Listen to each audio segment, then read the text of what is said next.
Welcome back to another guide on Oathbreakers in its current alpha build. Today we're going to be going over early money making methods.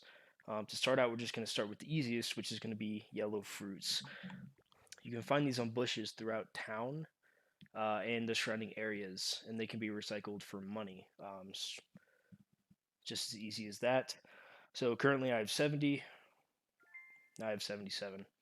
It's not a lot, but it's going to be pretty much the only way you can start making money when you first start up the game.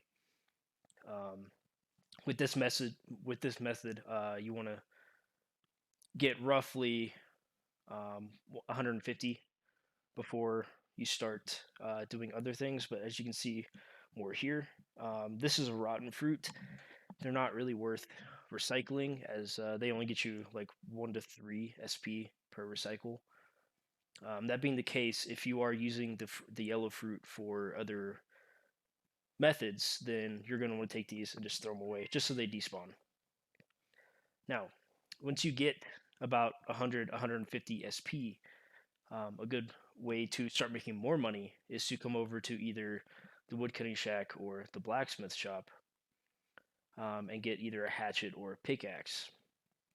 Now, with those, you can start chopping down trees, and I'll see if I can actually find a node here. All right, I finally managed to find one over by the casino. Just got really unlucky with the spawns. However, you can take that hatchet, find these white dots around trees in town, and swing at them like you would an enemy, and follow it around the tree a couple times, and eventually you'll chop down a log. The logs can either be recycled for money, or they can be turned into the woodcutting shack for resources. Early game, money is going to be a bigger issue than resources, so just keep that in mind. And at the blacksmith shop, you'll find a similar machine with a pickaxe inside.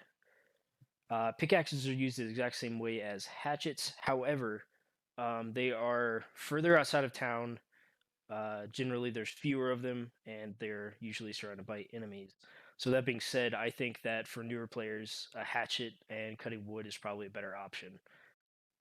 Now, just a quick walk from the blacksmith shop. You'll find a quest board. I mentioned this slightly in my town tour video. However, these are a very good way to make money.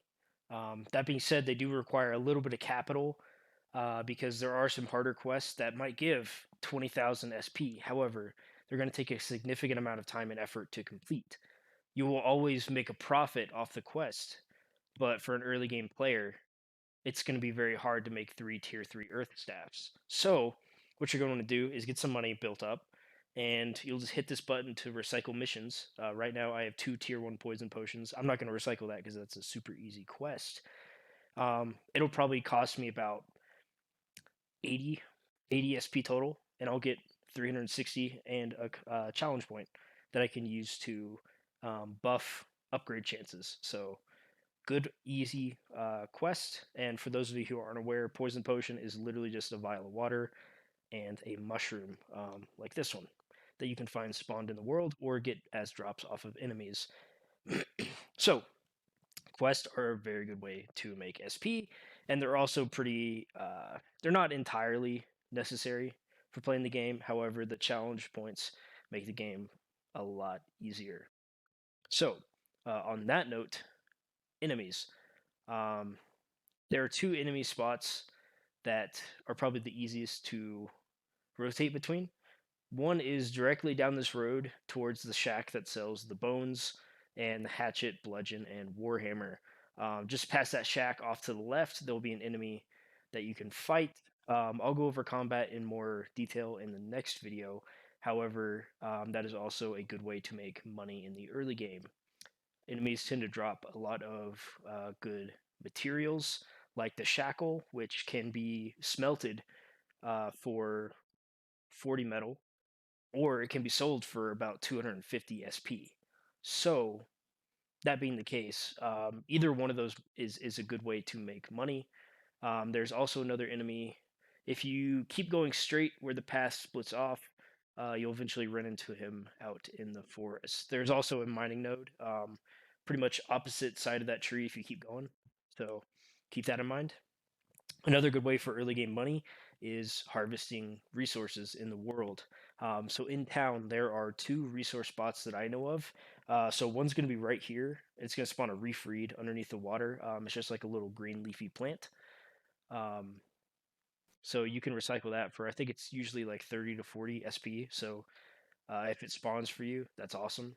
Um, as far as I'm aware, the way that resources work in this game is that whenever you log in, you'll get a random set of resources. So when you log in, it might be there for you, it might not. However, resources are client side, so um, just because someone else has one and is able to pick it up doesn't mean you will. The second spot is right over in here in this water, just right off of town and near the bridge. So both of those will spawn reef reed, and you can easily just recycle those.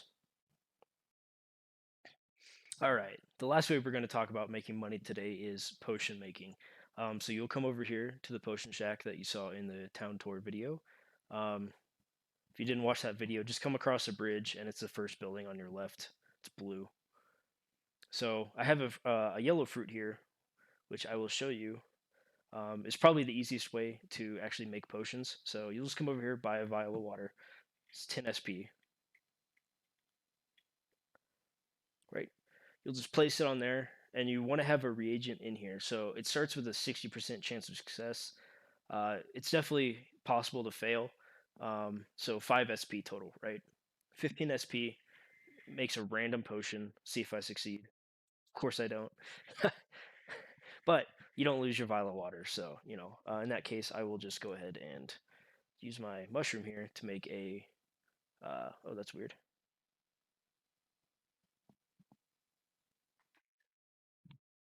Interesting.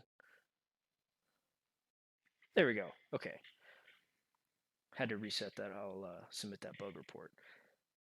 So it succeeded this time, and it will make a poison potion, as you can see. Now I need this for my quest, so I'm gonna make sure to turn that in.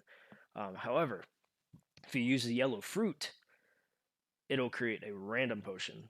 There are some most of the potions in the game currently can only be made through randomized potion making. Unfortunately, this includes health potions. So if you get a quest that asks for health potions, just know you have to go through some effort to try to like randomly get it.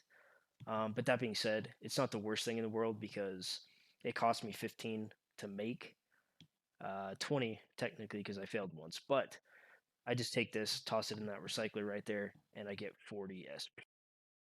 All right, so you made some money. What do you do now? Well, there's a couple things you could do.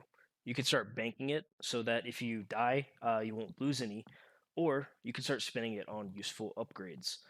The first one I'm going to show you is the bag. So you buy the bag in the general store, which is just past the bank, as you can see here. So it's 100 SP for a tier 1 bag. A tier 1 bag gives you 2 slots, a tier 2 gives you 3 slots, and a tier 3 gives you 4 slots. I have the tier 3 bag here with 4 items, or I think 3 now that I used my mushroom. However, um, it's relatively easy, so I don't have the money for it, but you'll buy the bag, and then when you want to upgrade it, you'll just place it here on the machine, like so. So I can't upgrade this one because it's max level. Oh, there we go. Okay, so that's what you'll do. And to upgrade the bag, it only costs money, right? SP is the only required ingredient. However, it does start with a pretty low chance. I believe it's a 30% chance to upgrade tier 1 to tier 2. So that's where those challenge points come into play. You can up the chance 1 point, raises it by 10%. I ended up having to upgrade to about 60 or 70% to get to my tier 3 bag because I think tier 2 to tier 3 it's 20%, which is really low, unfortunately. So just keep in mind that if you're going to upgrade your bag, unless you're just feeling really lucky, it might be worth it to grind some quests and use those challenge points. All right, another useful item that you should think about purchasing pretty early. I'm over here by the tavern, the clothes shop, and the casino's right there. Right, I just call this the workshop. Um, it's the mobile recycler, right? So it's 150 SP. However, Uh, you can place it on one of your shoulder slots. It won't fit inside the bag, keep in mind. So it will fill your other shoulder slot if you have a bag. But you can take that with you and recycle objects on the go. And you generally receive 70, around like 70, or I think, no, 50 to 100% of the item's cost. So you might get a little bit less returns, but inventory space is pretty slim. So uh, it's pretty useful to be able to recycle on the go. That way you're not juggling items in your hands and your bag and all that. Um, Another notable mention is the remote refiner. I'm not as much of a fan of this one. Um, just kind of how it is. It is useful if you want to go into the other zones and try to grind some higher tier resources, which give you more resources in return. That way, you don't have to carry logs all the way back to this zone and so on and so forth. However, like I said, because it takes up a slot on your shoulder, generally your weapon is going to be in your hand. So if you die, your weapon will disappear.